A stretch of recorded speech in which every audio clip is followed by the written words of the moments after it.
But let's dig in.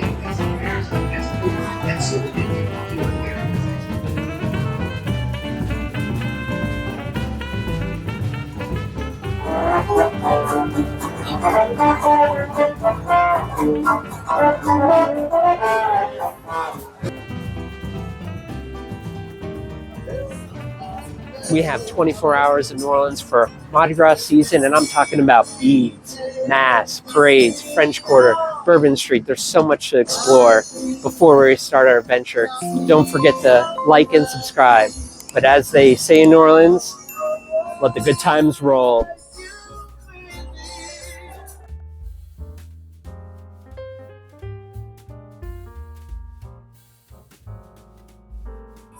Having breakfast or brunch is a great way to jumpstart your journey through New Orleans, and they have plenty of locations. But one of my personal favorites is the Ruby Slipper, which has a few spots throughout the city. And we started off with a few mimosas and a bougie iced vanilla coffee. Cheers. For our first dish, we got the classic French toast bites. So I'm super excited. Let's dig in.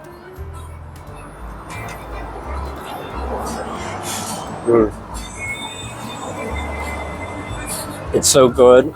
Nice, light, and fluffy, as well as a little bit of crunchy with cinnamon. Just brings me back to my childhood. The French toast bites come with a classic vanilla icing, and of course, being in the South, they have a praline pecan sauce, which just tastes really good. But our main dish came and we got their signature Benedict dish, but we mixed it up a little bit, where I got the St. Charles Benedict and Andrea got the eggs Blackstone. Mine, of course, comes with a fried chicken and then a poached egg on top. And then Andrea's has a poached egg and some bacon. But I don't know about you, I'm starving just looking at this. So let's dig in. Wow, that's really good. The fried chicken is cooked to perfection. I think they may use some spices on it. And of course, the egg with the holiday sauce, absolute perfection. The food was delicious. I mean, every part of the aspect, from the French toast to the eggs Benedict, especially the biscuits, which is one of the things they're known for. It was nice and light and fluffy and mixed well with the other ingredients. But as we wrap up our breakfast, of course, we got to get a drink to go since it's New Orleans. But we got a nice coffee in this case, so let's head over to our next stop.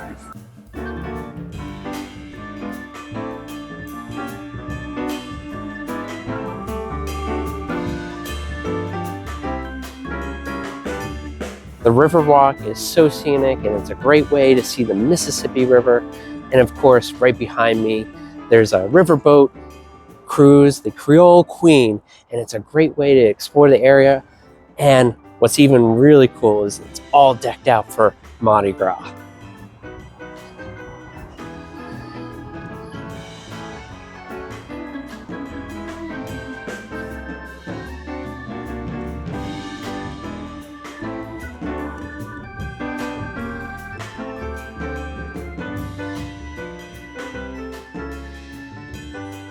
When you think of Mardi Gras, you think of the French Quarter, Bourbon Street, the floats, the throws, and the mass, but you may be wondering yourself, where do they design and store all these different floats?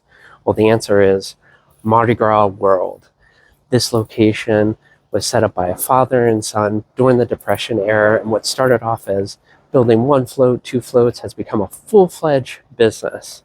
So we're really excited to see behind the scenes of past, present, and future designs. So let's go inside and see what they have to offer. They have a free shuttle that you can use to get here. Adult tickets cost $22, where you start off your experience in a theater with a short video.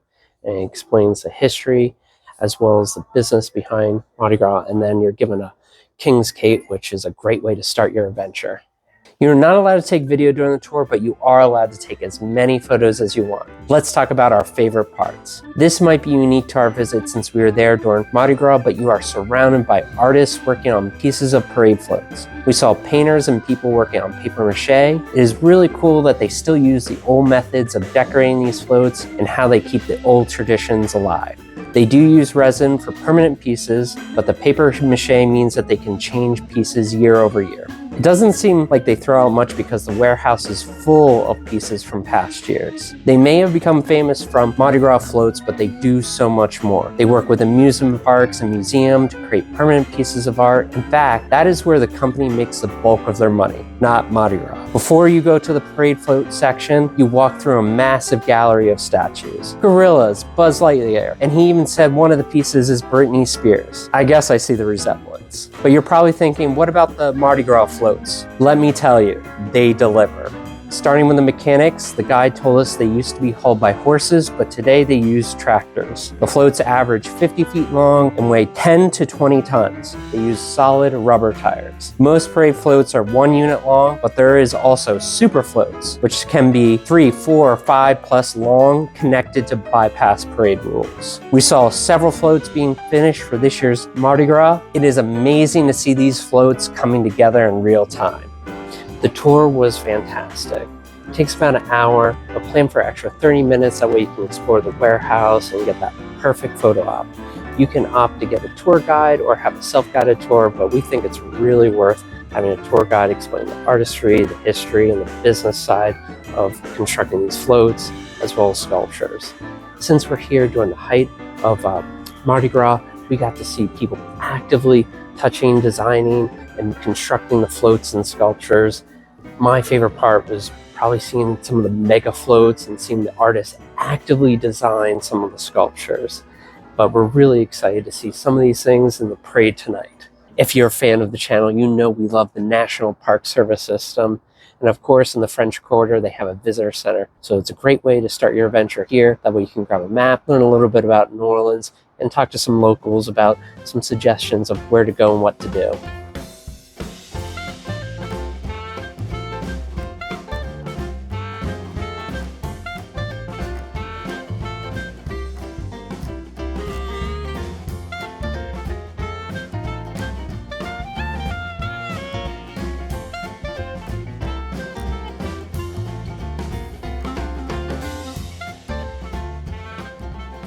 One of the most notable places to see in the French Quarter is Jackson Square, which was the site of the Louisiana Purchase.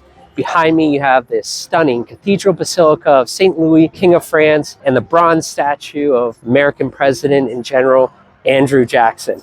Obviously, this is a great green space to sit back and relax and enjoy street performers, but there are artists outside displaying their artwork for sale. And of course, if you're interested in doing a carriage tour, you can hop on a carriage from here and tour the city. So this is a must-do for every tourist that comes to the city.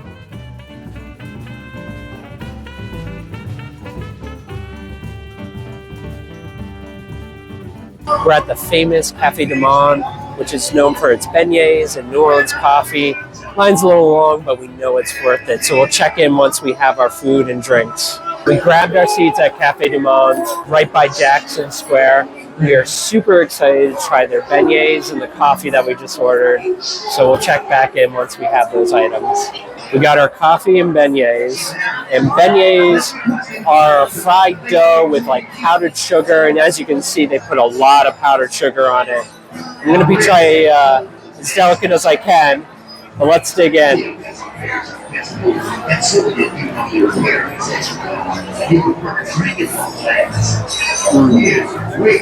It's really good. You can definitely get the crunchiness, taste the dough, as well as the sugar is all over it. It's great to wash down with a nice cup of coffee. The beignets come in a set of 3. And of course, with the coffee, it's just $7.50. Totally economical for that budget traveler. And you get a great ambiance as you have street performers out there. So let's dig in. Cheers. The beignets and the coffee really hit the spot. The Chicory coffee is a specialty of New Orleans, and the beignets at Café du Monde lived up to the hype. They have many locations, but there's something to be said about the original location that was at the French market right next to Jackson Square. I think it can't be beat. If you're in a rush, you can go to the takeout menu to get beignets to go, which the line may look a little long, but it definitely moves. I think that definitely hit the spot, and it's one of the highlights of the French Quarter.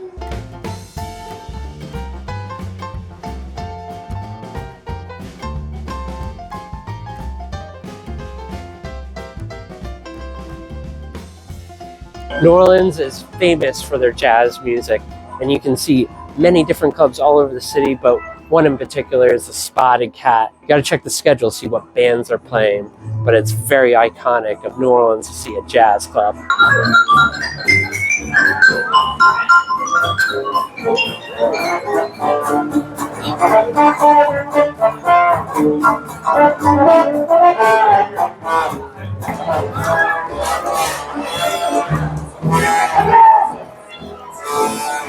Bourbon Street is known for its drinking and party scene. Frenchman Street, a little more known for its music, but this city is famous for its to-go cups, so of course we got to participate.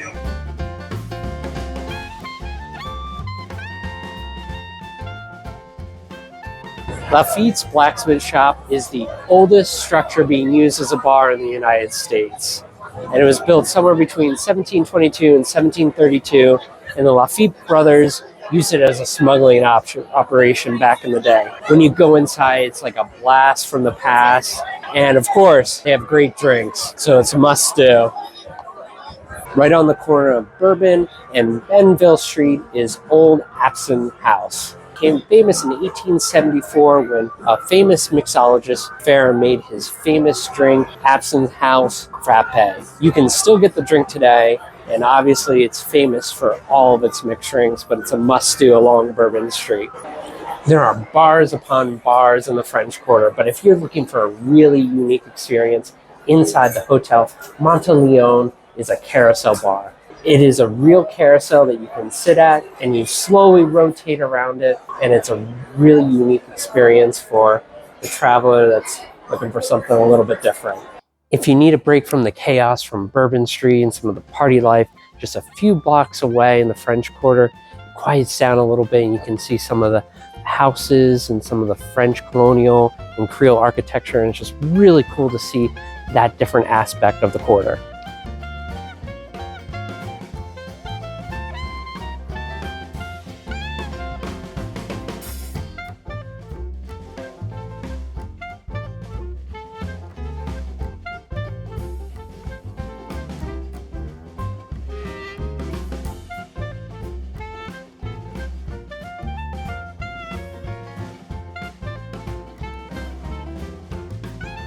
Musical Legends Park is a great way to escape the crowds from the French Quarter, and they have Café Beignet here and a bar so you can grab something to eat as well as a light drink. They have life-size bronze statues of musical legends, not just known in New Orleans, but also nationwide. And behind me, we have a wishing well. All the proceeds go to a charity for a local elementary school to pay for band equipment. So it's a great place to escape the crowds and just enjoy the scenery. Cheers. I know what you're thinking. It's called Café Beignet. And normally we'd indulge in a sugary treat, but we got to balance some of the sugar out with a nice sandwich. So we're going to dig into our sandwiches and check in a little bit later. Cheers.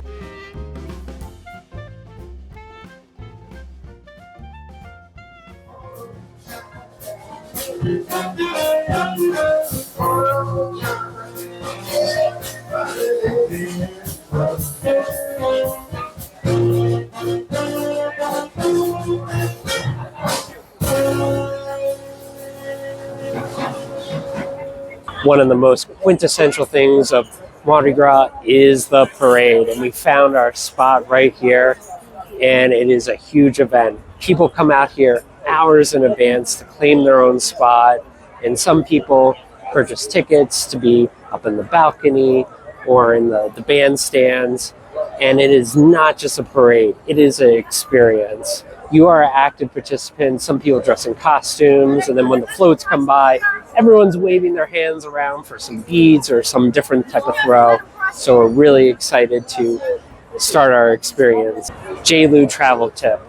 You want to take a look at the maps and the tracker. That way you can see where the parade is, map out the best location for yourself. And guess what? The crew of Babylon is just rounding the corner, so this parade's about to get started. So hold on to your masks.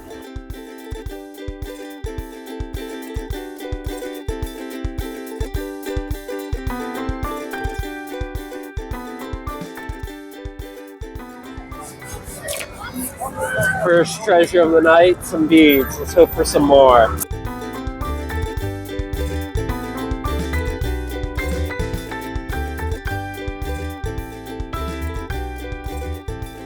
Over here!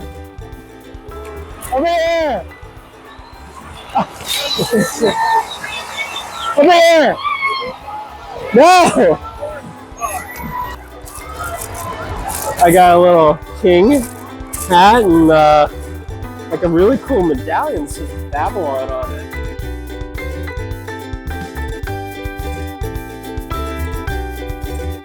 We've entered the crew of chaos. We're gonna try to get some wicked awesome light swords.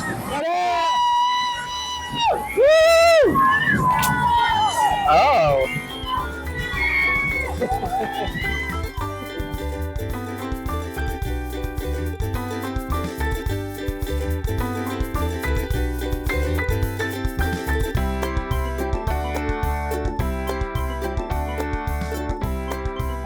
For the final parade, it is the crew of muses, which their signature throw is a shoe. So we're gonna see if we can get that. Fingers crossed. Probably a lot of begging will be involved. And yeah, I'm gonna hope for the best.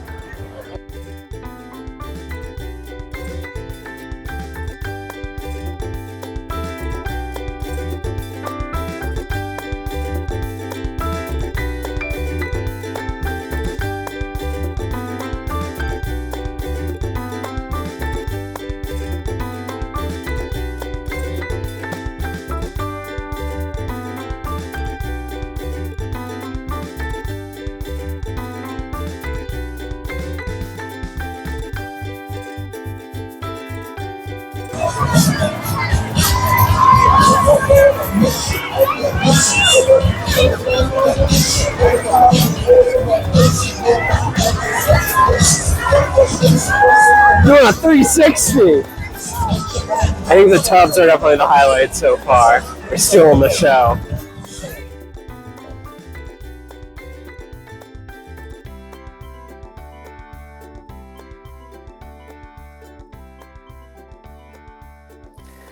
This is the hall after 6 hours and 3 big parades looks like. They were throwing everything, beads, candy, toys, you name it, it's on the bed. And one of the biggest crews is the crew of the muses. Their signature throw is high heels, which they hand decorate. And we were fortunate enough to get 2 of them, and you can see why they're so desirable. They look absolutely stunning as the members take a lot of time to decorate and paint them. Now, it's past midnight, and I think we need a little bit of rest, but we'll check back in the morning after we clean all this up.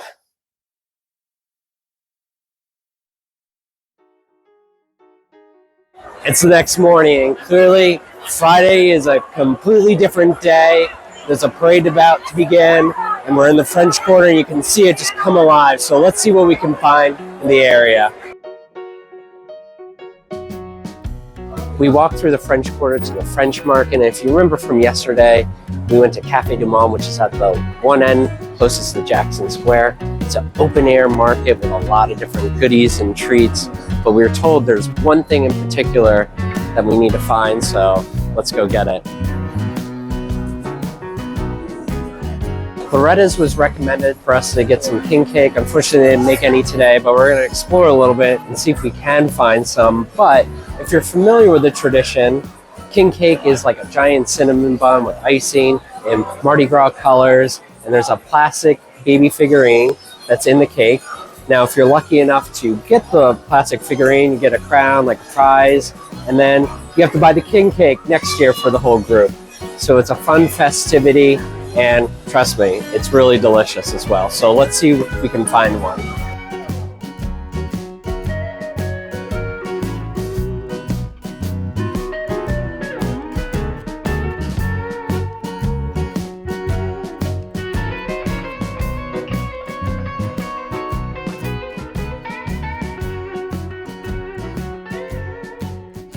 It's no king cake, but we got an iced coffee and it's a warm sunny day. Well, we're gonna keep our eye out for some king cake. Cheers. Mission king cake accomplished. We got the king cake at this lovely cafe, and you can see they have Mardi Gras colors with the gold.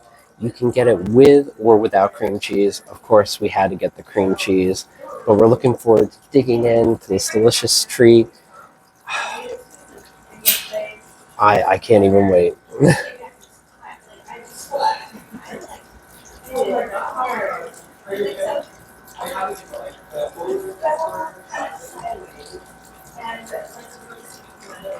You can tell it's definitely fresh, and I love the cream cheese. Some other king cakes may have icing over it, but I think having the cream cheese inside of it is well worth it.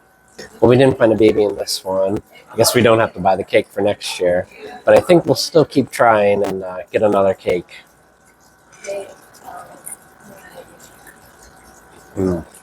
Cheers. King cake is a must-do during Mardi Gras season, and there are two particular restaurants, or bakeries, should I say, that were recommended to us as the best of the best.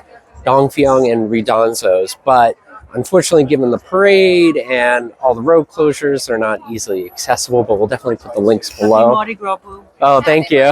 Happy Mardi Gras. Happy Mardi Gras. As you can see, everyone is super friendly here. This is wild. This is the experience of Mardi Gras that I was anticipating. Let's see what else we can find in the area.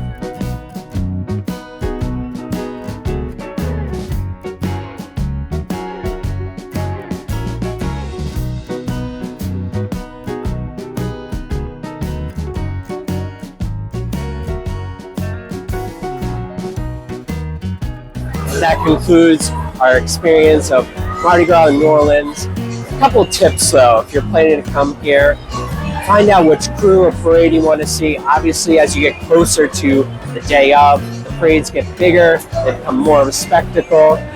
Muses was probably our favorite. Now, if you're interested in coming, don't forget to wear closed-toed shoes. You'll thank us for that tip.